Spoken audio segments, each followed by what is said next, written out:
Welcome to Build Your Dream Network. I'm Kelly Hoey. I see people struggling to connect effectively all the time, so I created this podcast to help you master your network building needs. Whether you're seeking a new job, looking for a promotion, or scaling your business, you need a network, and you're in the right place to get the advice you need. And don't worry, my advice is real. It's actionable and practical because it's the advice I follow and is what has transformed my career from the traditional to the unexpected. So let's get started. I'm dialing it back to Mesopotamia and the sixth Babylonian king in this episode of the podcast. And I bet that caught your attention. Hammurabi was the sixth Babylonian king. In his day, he was a successful military strategist, a conqueror, thought of as a god. However, what he's remembered for is codifying the laws. You may not be aware that half of the code of Hammurabi deals with contract and other transactions. You know, like if you hired someone to pull something with their ox and cart. But here's the part of the code, the punishments part, that you're probably familiar with. An eye for an eye? I'm imagining at this point in the podcast you're thinking, what the heck, Kelly, does Mesopotamia and an eye for an eye have to do with networking? It has everything to do with reciprocating, what we have to give when someone does a networking favor for us. And an eye for an eye, an ancient approach to doling out punishment and handling grievances, perfectly illustrates my frustration with the networking matrix too many people choose to remain stuck in. Here's a practical example you can work with. Imagine you're a job seeker or salesperson. It's your lucky day. Thanks to a friend or mentor, you score an informational interview with a prominent executive in your industry. This is big. That informational interview has the prospects of changing your career. And now you're wondering, who on earth can I introduce my friend or mentor to? After all, they made a heck of an impressive introduction. Who do you have in your contact list to connect them with? I mean, networking is eye for an eye, intro for intro. What networking value you receive necessitates giving the exact same in return, doesn't it? Ah, dear listeners, close the book on that ancient advice. It belongs in the archives. It is history in our digital age. When an introduction is offered up, you do not, let me repeat that, you do not have to proffer an introduction. Resist the urge to ever say, now, who can I introduce you to? I am not letting you off the hook to give something in return, and I'm going to get to that. Why I feel so strongly that we need to ditch the intro for intro networking mentality is it holds people back from asking for help, guidance, or information when they need it. It keeps networking in an artificial power imbalance, an excruciating, soul-crushing activity undertaken when you need something and you're feeling at your oh-so-most vulnerable. It assumes networking is a transactional, artificial activity, the sort of activity none of us, including me, the networking expert, joyfully leaps into. A friend texted me the other night on this very subject matter.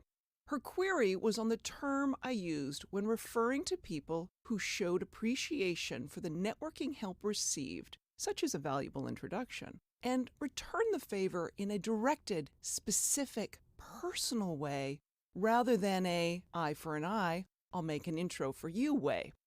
No, I don't have a snappy term for these terribly considerate, high EQ folks. They are the networking 1%. They know what they need, and they know in return to show their gratitude and appreciation and to give the other person what they need. It could be an introduction, but the networking 1% don't automatically assume it is. They watch, observe, and then reciprocate. Networking for these folks is personalized and as distant from the transactional networking exchange as we are from Mesopotamia. To help you move into this considerate, respectful networking mindset, here's what I suggest. Yes, like the sixth king of Babylonia, I can be tactical and strategic. First, be respectful of a busy person's time if what you've asked for is a meeting. Second, be respectful of a well-connected person's hard-earned social capital if what you've requested is an introduction. 3. Be respectful of the work someone has devoted to becoming an expert if you're hoping to pick their brain for some insights. 4. Be considerate and always arrive for a networking meeting prepared and on time. 5. Extend thanks for being given valuable time, whether that time is in a call, a Skype, or a one-on-one meeting. 6. Be grateful for the guidance given, and then advise them how you put it into practice. Last but not least, at number 7, be ready to reciprocate if and when the timing is right. On that very last point, the if and when the timing is right refers to the other person, not the timing being right for you. Most of the time when someone offers up help, they simply want some appreciation shown, and typically they want to know what the outcome was. If they made an intro or suggested a course of action, did you use their advice? Did the meeting they set up occur? That's all. Not too much to ask. Just be considerate. Clearly, that is less awkward than being made to feel like you have to make an intro or pull some other networking magic out in return the moment networking help is offered. And if and when something comes to mind that you can do for that busy or well-connected person in return as a way of showing additional, unexpected, not necessary or required appreciation for the guidance or consideration given to you, then by all means do it. It could be a donation to charity, or delivery of a box of their favorite cookies, or tickets to an event, or, as happened to me, an incredible invitation to attend a private dinner with the youngest Nobel Prize laureate, Malala. Extremely different, but very real examples of personalized thanks for networking gives. Remember this. Being a kind, considerate networker has no expiration date. Take a moment to think about someone who has helped you in the past. Is there some way you can show appreciation today? I'll see you back here next week.